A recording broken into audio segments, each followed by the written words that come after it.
Assalomu alaykum barchaga. Bugun sizlar bilan erkaklar hamda ayollarda nima uchun stress, depressiya turli xil kechishi haqida o'rganamiz. Bu ilmiy dalillarga asoslangan, ya'ni neurosayensda chet ellik olimlar tekshiruvlar natijasida o'tkazilgan. Nima uchun erkaklar hamda ayollar da stress farqlanadi? Ya'ni erkak kishi kimnidirni yo'qotsa boshqacha, ayollar kimnidirni yo'qotsa boshqachasi qiladi. O'zi stress hamda depressiya qachon kelib chiqadi? Yaqin bir insoningizdan ajrashishdan keyin yo bo'lmasa vafotidan keyin turli xil ishdagi muammolar natijasida inson organizmida stress kelib chiqadi va juda aktual mavzu hisoblanadi bu.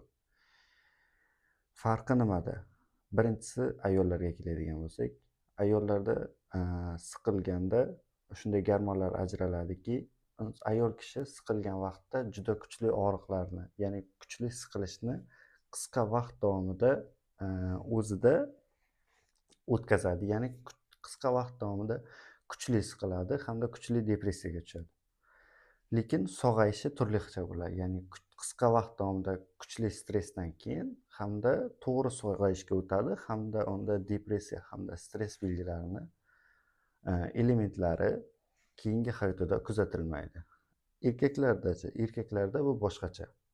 Ya'ni erkaklar siqilgan vaqtda haqiqiy siqilishni o'zida qabul qila olmaydi. Bu umumiy tarbiyamiz bilan ham bog'liq. Erkaklar stressni to'lig'icha qabul qilmagandan keyin u miyadan chiqib ketmaydi hech qachon. Ya'ni chiqib ketmagandan keyin erkak kishi stressni qabul qilish kerak bo'lgan vaqtda stressni qabul qilmaydi. Hamda uni cho'zib yuboradi hamda keyingi hayot davomida ham buni asoratlari qolib ketadi. Ya'ni shunday ayol kishi qisqa vaqt davomida kuchli stressga tushadi. Erkak kishi qisqa vaqt davomida kuchli stressga tushmasdan uzoq vaqt davomida stressga tushadi. Erkaklar hamda ayollarning farqi shunda hisoblanadi. Bugun juda zo'r fakt o'qidim. Ya'ni yurak sinish sindromi. Ya'ni siz hissiy jihatdan ancha og'riq o'tkazgan bo'lsangiz va shu natijasida sizda o'lim kuzatilsa, bu yurak sinish sindromi bo'ladi. Bunda olimlar shuni aniqlashibdiki, erkaklarda bu 11% yuqoriroq hisoblanadi. Ya'ni erkaklar stress, yurak sinish sindromidan ko'proq vafot etadi. Yechim qanday bo'ladi? Yechim umuman olganda hamma odam uchun har xil. Ya'ni ba'zi insonlar uchun ma'lum vaziyat stress bo'lmasa, ba'zi insonlar uchun oddiy kichkina narsalar ham stress hisoblanadi.